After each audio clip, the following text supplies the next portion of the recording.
Dapatkah ku rangkai puisi tentang pengorbananmu?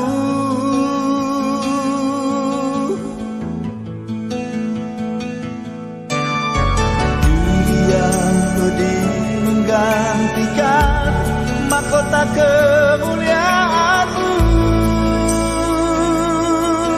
Tuhan. Karena diriku yang berdosa, nyawa Kau serahkan.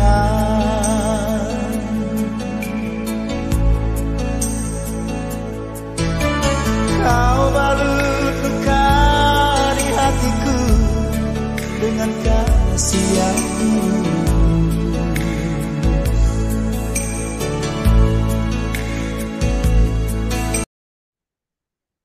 Salam damai dan berkat Tuhan kita Yesus Kristus hari ini senantiasa menyertai kita, dan semoga kita semua dalam keadaan sehat walafiat.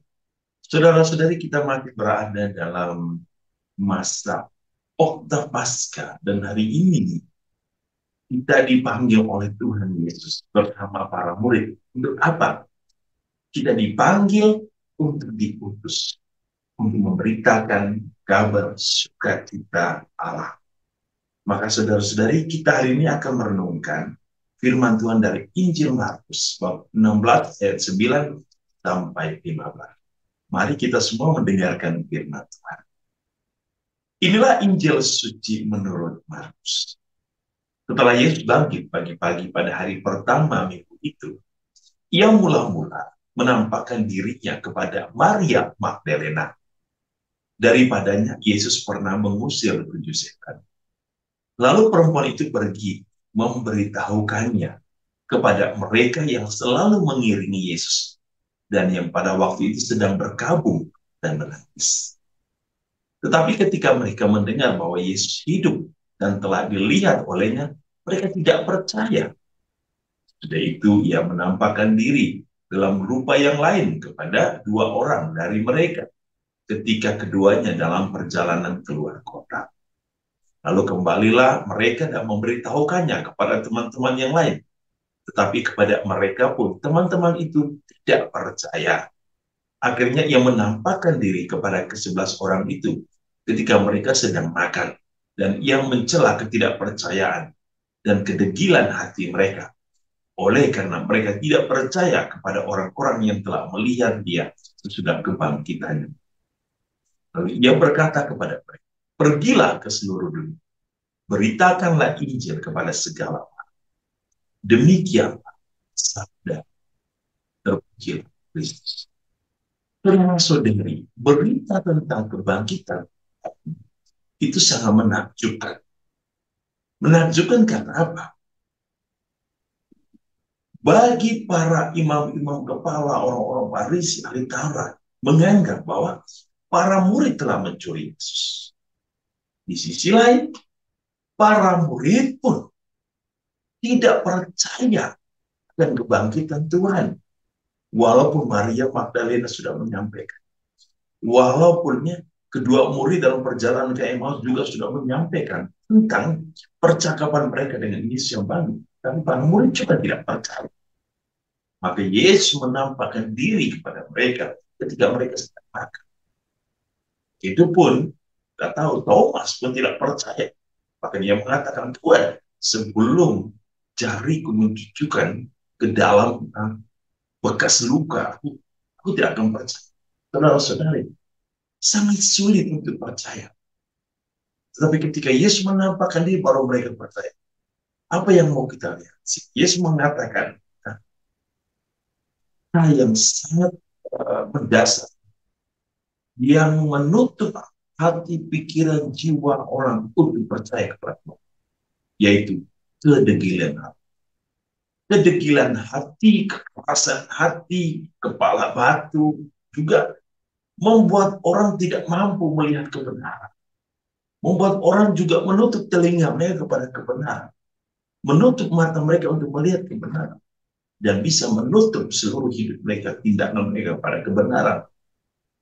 Bacaan pertama Petrus dan Yohanes diancam supaya apa?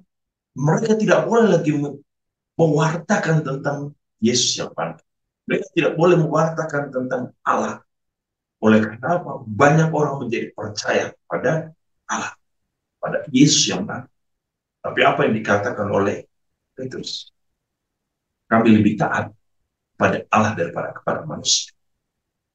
Sebenarnya di sini bukan berarti bahwa aturan yang dibuat oleh manusia tidak ingin ditaati, tapi ada sebuah prioritas kebenaran yang harus dijalankan, bahwa Allah harus menjadi tujuan utama manusia. Maka hari ini Yesus menyampaikan pesan kepada para murid untuk apa? Untuk pergi memberitakan Injil Tuhan, memberitakan tentang firman, untuk menghidupkan firman Tuhan, untuk mewartakan tentang kebenaran Tuhan. Inilah prioritas utama. Mengapa? Karena firman Tuhan akan memberikan kita jalan yang menuju kepada kebenaran. Firman Tuhan akan menuntun kita kepada kebahagiaan sejati. Firman Tuhan akan memampukan kita untuk berjalan pada jalan.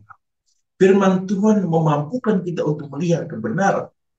Firman Tuhan memampukan kita untuk menyingkap semua kesalahan manusia dan firman Tuhan mampu untuk memberikan norma-norma yang layak dan pantas bagi manusia untuk dijalankan.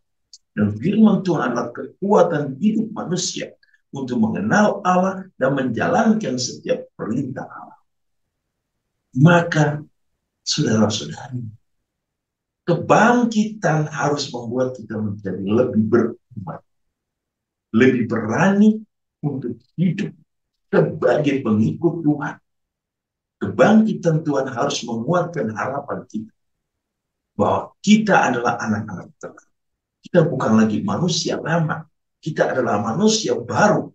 Kita bukan anak-anak kegelapan, tetapi kita adalah anak-anak terang. Maka terang Tuhan harus bercahaya di dunia. Manusia lama harus disingkirkan. Karena kita sudah menang atas kekuasaan iblis dan dosa. Maka oleh Tuhan kita hari ini dipanggil untuk apa? Sekali lagi, untuk mewartakan kabar sukacita Injil Tuhan, agar semua orang semakin percaya, agar kedegilan hati manusia itu dihancurkan, manusia diampuni, dan manusia menerima kasih karunia Allah.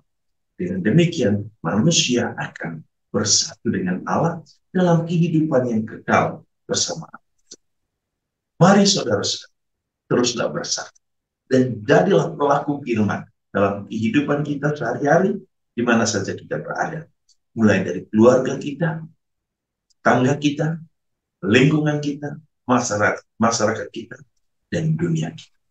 Semoga Tuhan Yesus yang bangkit juga membangkitkan keinginan, motivasi, dan harapan kita untuk tetap setia kepada Tuhan dan memprioritaskan Allah sebagai satu-satunya andalan hidup kita. Dan kita berkata, ya Tuhan, Engkaulah andalan. Tuhan memberkati kita hari ini dalam seluruh hidup dan karya kita. Dalam nama Bapa dan Putra dan Roh Kudus. Amin.